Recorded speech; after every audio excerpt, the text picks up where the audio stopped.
আমরা আমাদের পরের ক্লাসটায় এলাম। দেখো কি ধরনের কোশ্চেন ফেস করতে হবে এটা আমরা আলোচনা করব বলে ছেড়ে গিয়েছিলাম যে ক্লাসটা, সেই ক্লাসে ফেরত এসে বলি। দেখো তিনটে এলিমেন্ট এ বি সি, তিনটে এলিমেন্ট, তাদের অ্যাটমিক নাম্বার দেওয়া আছে 1, 11, 17 রেসপেক্টিভলি, বলা উচিত যথাক্রমে,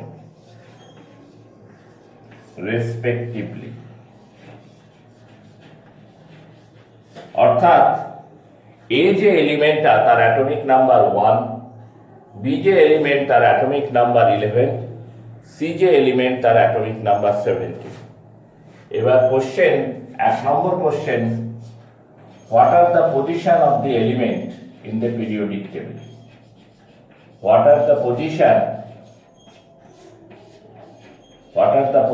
of the element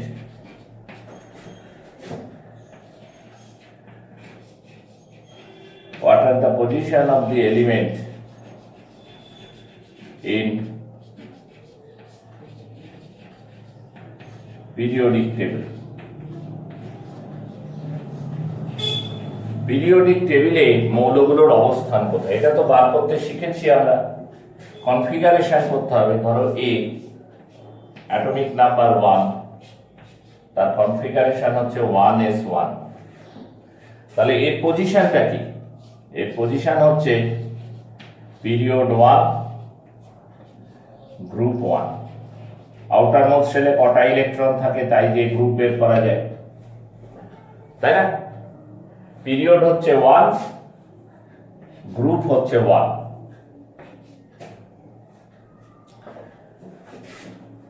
B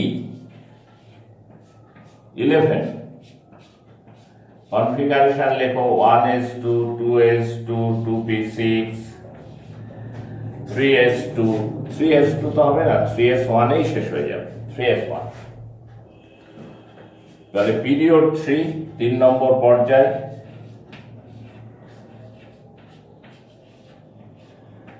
group 1।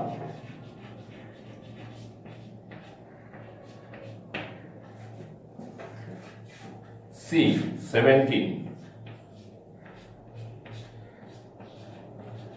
1s2, 2s2, 2p6, 3s2, 3p5। ঠিক আছে, তাহলে এখানে পিরিয়ড কত? পর্যায় 3।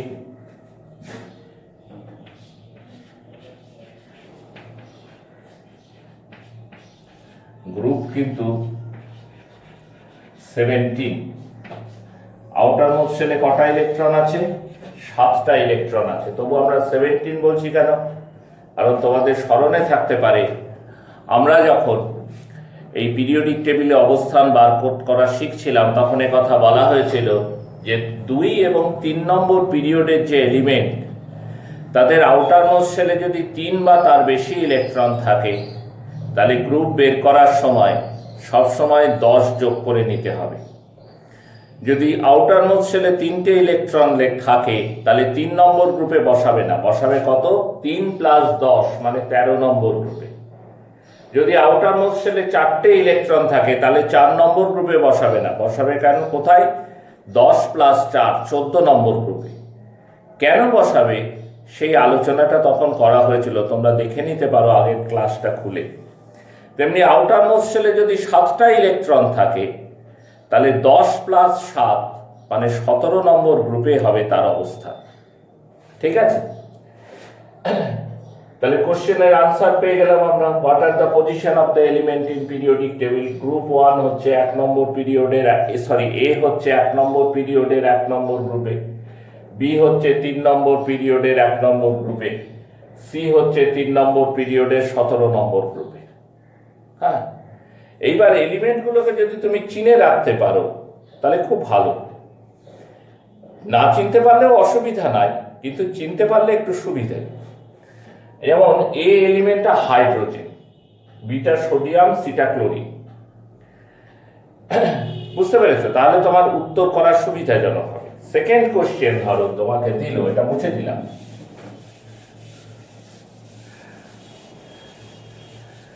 Which one is metal and which one is non-metal? Which one is metal and which one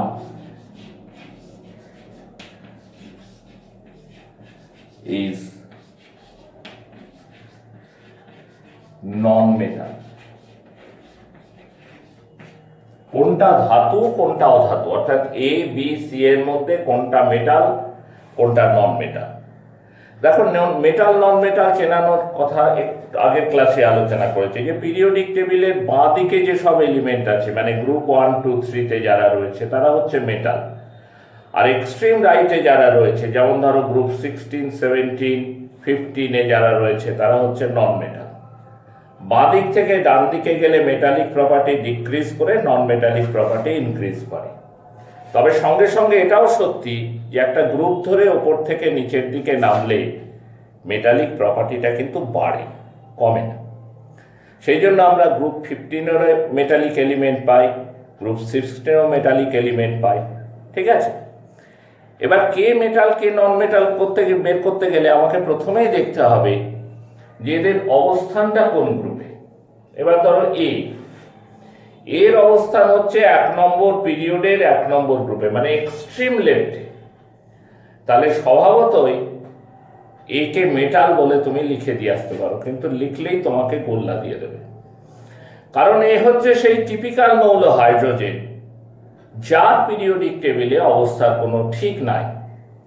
তার কিছুটা মেটালিক প্রপার্টি আছে, কিছুটা নন মেটালিক প্রপার্টি আছে, অথচ এটাকে মেটালয়েড বলি না, নন মেটালের দলে ফেলি, তাই তো। দুষ্ট মৌল বলা হতো তোমাদের, দেখবে নিচু ক্লাসে। তাহলে হাইড্রোজেন কোনো অংশেই নন মেটাল না, মেটাল নয়, নন মেটাল, সবসময় অধাতু।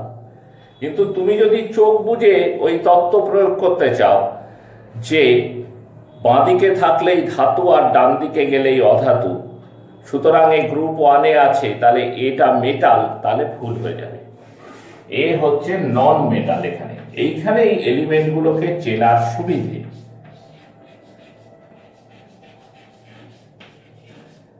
বি কি হবে?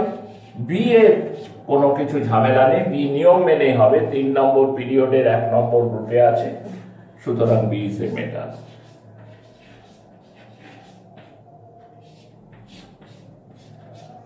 এবং সি হচ্ছে নন মেটাল, পিওর নন মেটাল। তাহলে এ আর সি হচ্ছে নন মেটাল আর বি হচ্ছে মেটাল। হলো 3 নম্বর question, what are the valencies of the element? What are the valencies of the element?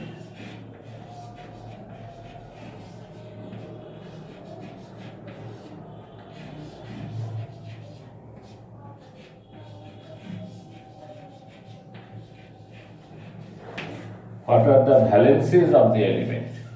মৌলগুলোর যোজ্যতা কত? What are the valencies of the element? মৌলগুলোর যোজ্যতা কত? দেখো এ মৌলগুলোর যোজ্যতা বের করার সময় কিন্তু আমরা একদম কনফিগারেশনে চলে যাব। A1S1, আউটার মোস্ট শেলে একটা ইলেকট্রন আছে, তাহলে ভ্যালেন্সি অফ A is 1। তুমি এখানে লিখতে পারো, একটা লেখা আমি দেখিয়ে দিই। A contains 1 electron in its outermost shell.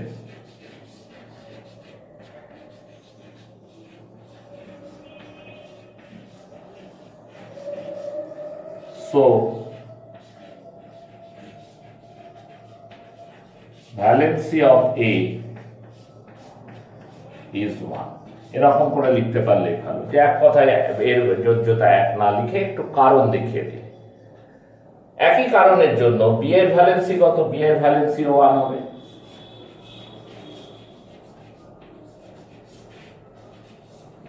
Valency of B is 1 also, কারণ it also contains 1 electron in its outermost shell, তাহলে B এর ভ্যালেন্সিটা 1। সি এর কিন্তু আউটারমোস্ট শেলে 7টা ইলেকট্রন আছে। 7টা ইলেকট্রন থাকলে কত রকমের ভ্যালেন্সি হয় বলেছি আমরা? দুই রকমের ভ্যালেন্সি হয়, একটা মেজর 8 - 7 সেটা হচ্ছে 1, আর একটা মাইনর সেটা হচ্ছে 7। তোমরা লিখবে সি কন্টেন্স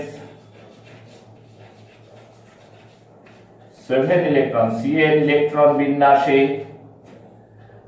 ইলেকট্রন বিন্যাসে সর্ববহিস্থ কক্ষপথে 7টা ইলেকট্রন আছে।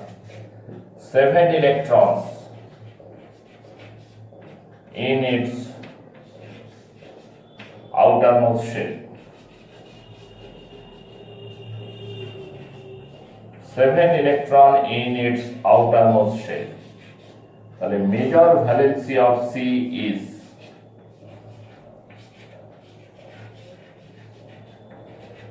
major valency of C is 8 - 7 = 1, আর minor valency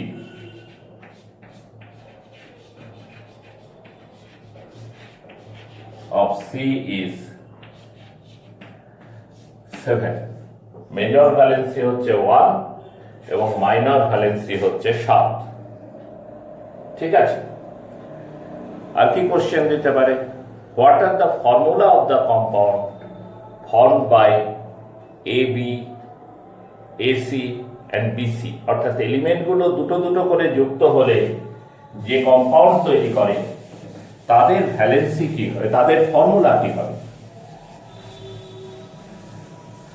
What are the formula of the compound? What are the formula of the compound?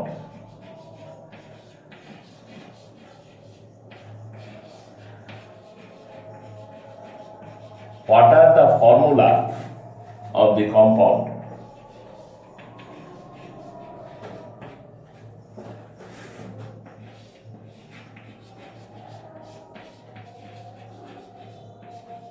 Formed by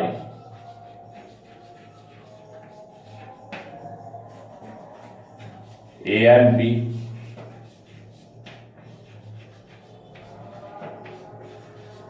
formed by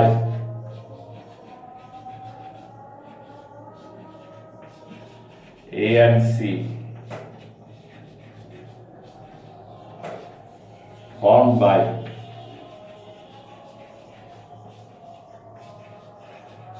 B and C।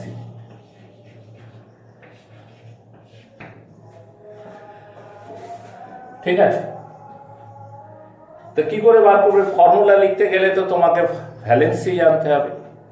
প্রথমটা ধরো এ আর B এই মিলিয়ে যে কম্পাউন্ডটা তৈরি হচ্ছে তার ফর্মুলা কি হবে? তুমি বলবে এদের ফর্মুলা লিখছি আমরা, তো আমাদের ভ্যালেন্সি গুলো জানতে হবে। এখন এর ভ্যালেন্সিও 1, বি এর ভ্যালেন্সিও 1, তাই তো?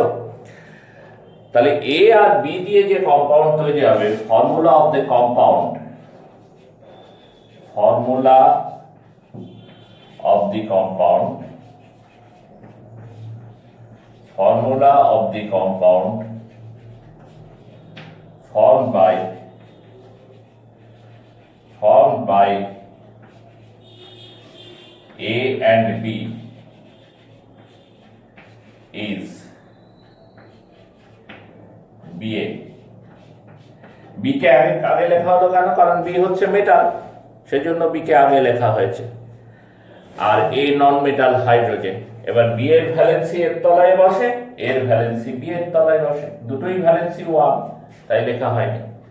সিমিলারলি এ আর সি দিয়ে যে কম্পাউন্ড তৈরি হবে তার ফর্মুলা হবে এসি। এক্ষেত্রে এটা রিলেটিভলি তার মেটালিক প্রপার্টি বেশি সি এর চাইতে, গ্রুপ 1-এ তাকে জায়গা দেওয়া যায় যেহেতু, সেই জন্য তাকেই বাঁ দিকে লিখলাম। Non metal, pure non metal C কে ডান দিকে লিখলাম। এর ভ্যালেন্সি 1 সি এর তলায়, সি এর ভ্যালেন্সি 1 এর তলাতে, এবং বিসি দিয়ে যে কম্পাউন্ডটা তৈরি হবে তার ফর্মুলা হবে বিসি। ঠিক আছে, এই রকম ছোট ছোট ছোট ছোট প্রশ্ন তোমাকে দিতে পারে। আমি আরো 2-1টা প্রশ্ন আলোচনা করছি। ধরো এরকম একটা প্রবলেম সেট করছে যে এ একটা এলিমেন্ট যার কনফিগারেশনটা সরাসরি বলে দিয়েছে, 1s2, 2s2, 2p6, 3s2, 3p6, 3d10, 4s2। অঙ্ক কষার সময়, প্রবলেম সলভ করার সময় তোমার ডেটা দেয়া থাকে, ডেটাটা দেয়া আছে, দিয়ে এবার কোশ্চেনে আসছে, সরাসরি কোশ্চেনে আসছে। কি কোশ্চেনে আসছে? 1 নম্বর কোশ্চেন বলছে what is the position of A in periodic table. পর্যায় সারণীতে এর অবস্থানটা কি? What is the position of the এ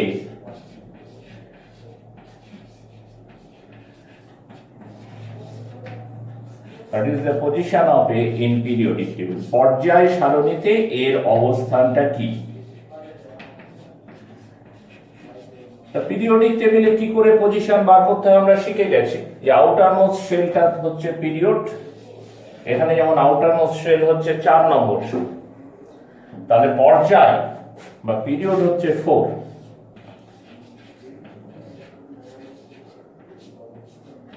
যখন তুমি গ্রুপ বার করবে, শ্রেণী বার করবে, সে সময় সতর্ক। এখানে কিন্তু শুধু আউটার মোস্ট শেলের ইলেকট্রন সংখ্যা দিয়ে গ্রুপ বার করতে গেলে আমাদের ভুল হয়ে যাবে। কারণ আউটার মোস্ট শেলের যেটা আগের শেল, মানে 3 নম্বর কক্ষপথ, যেটাকে আমরা ইংরেজিতে বলি পেনাল্টিমেট শেল, তার ডিতে 10টা ইলেকট্রন আছে, মানে ডিটা completely filled up by the electron. তাহলে এই ক্ষেত্রে নিয়ম হচ্ছে যে আমি যখন গ্রুপ বার করবো, while we determining the group of the element in periodic table, শ্রেণী কোথায় সেটা যখন বার করব, the electrons of the d orbital must be added with the electrons of the outermost shell.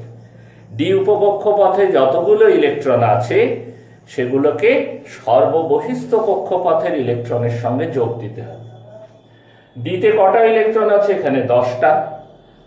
Outer most shell অর্থাৎ 4 নম্বর কক্ষপথে কটা electron আছে? 2টো। তাহলে যোগ দিলে হবে 12, তাহলে গ্রুপ হবে 12।